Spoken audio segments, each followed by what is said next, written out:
Alger, 29 avril 1827, dans le palais du Dey, deux hommes se font face. L'un représente l'État algérien souverain depuis 3 siècles. L'autre représente la France qui lui doit des millions. Cette rencontre va durer quelques minutes. Ses conséquences vont durer 132 ans. Dans l'épisode précédent, nous avons vu comment la France a accumulé une dette colossale envers la régence d'Alger. Du blé livré à crédit pour nourrir les armées révolutionnaires et napoléoniennes. 7-8 millions de francs, 3 régimes français qui n'ont jamais remboursé.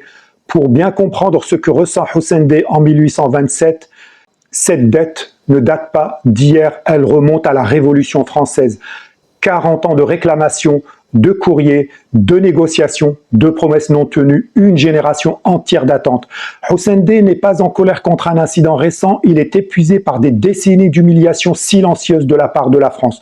Nous sommes maintenant en 1827, la situation a encore évolué. Mikaïa Bakri est mort en 1811. C'est son neveu qui a poursuivi les réclamations et en 1820, après des décennies de négociations, la France a finalement versé une partie de la somme due. Mais voilà ce que la France a fait. Elle a prélevé une commission considérable sur ce versement. Une retenue unilatérale non négociée qui a réduit drastiquement ce qui revenait à Alger. Pour Hussein Dey, ce versement partiel n'est pas un geste de bonne foi, c'est une nouvelle offense. Et il y a un homme au cœur de ce dossier depuis des années, le consul de France à Alger depuis 1814. Il s'appelle Pierre Deval. Deval est en poste depuis 13 ans. Il connaît parfaitement le dossier de la dette et certaines sources indiquent qu'il a lui-même touché une commission sur le règlement partiel de 1820. En clair, Deval a personnellement bénéficié de l'argent qui aurait dû revenir à Alger. Il est juge et partie. Dans ses rapports à Paris, il minimise les tensions, retarde les négociations, présente Hussein Dey comme un interlocuteur déraisonnable. Hussein Dey sait tout cela et il décide de convoquer Deval une dernière fois. Le contexte de cette rencontre est important. Nous sommes le jour de l'Aïd, une réception diplomatique officielle. Hussein Dey reçoit les représentants étrangers dans son palais. C'est dans ce cadre que Hussein Dey interpelle Deval sur la question de la dette. Devant les autres consuls, publiquement, délibérément, c'est une mise en demeure, pas une conversation privée. Une mise en demeure publique. Ce qui se passe ensuite, les sources divergent. La version française officielle dit que Hussein Dey a frappé Deval avec son chasse-mouche, un flabellum, sorte d'éventail utilisé en Orient.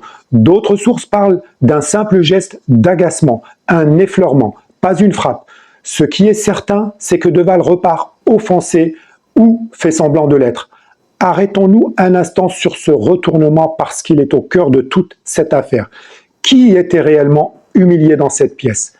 Pas Deval, certainement pas, mais Hussein Dey, un chef d'État qui attendait depuis des décennies d'être remboursé par un débiteur qui esquivait. L'humiliation, c'est lui qui la subissait, l'offense, c'est lui qui la recevait. Mais Deval va réussir le tour de force de transformer le créancier en agresseur et le débiteur en victime. Et c'est là qu'intervient le détail le plus révélateur de toute cette affaire.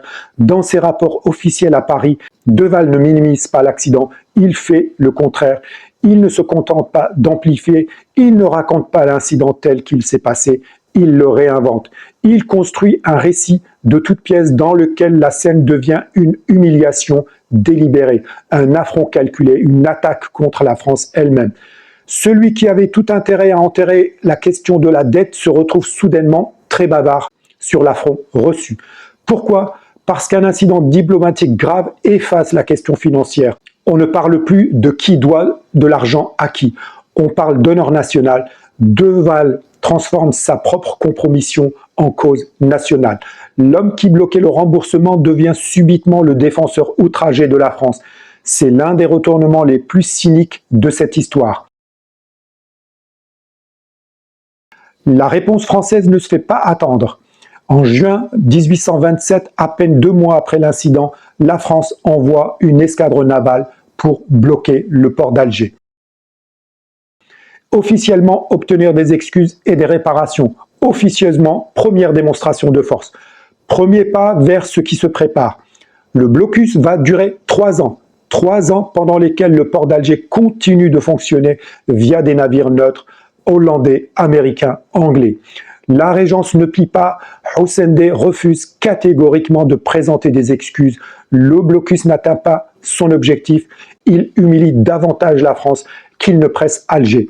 Mais pendant ces 3 ans, à Paris, une décision mûrit. Charles X est en difficulté intérieure sérieuse, opposition libérale, impopularité croissante, un régime qui vacille. Son ministre Polignac voit dans une expédition militaire contre Alger une opportunité, une victoire rapide, éclatante, qui redresserait la couronne. Le chasse-mouche de Hussein D a offert à la France le prétexte qu'elle cherchait. Fin 1829, la décision est prise, il y aura une expédition militaire pour, soi-disant, laver un affront. Pas pour défendre un consul, mais pour ne jamais rembourser une dette et surtout pour s'emparer de ce qu'Alger possède, ses terres, ses ressources, son trésor. La dette n'était que le début, le pillage allait durer 132 ans.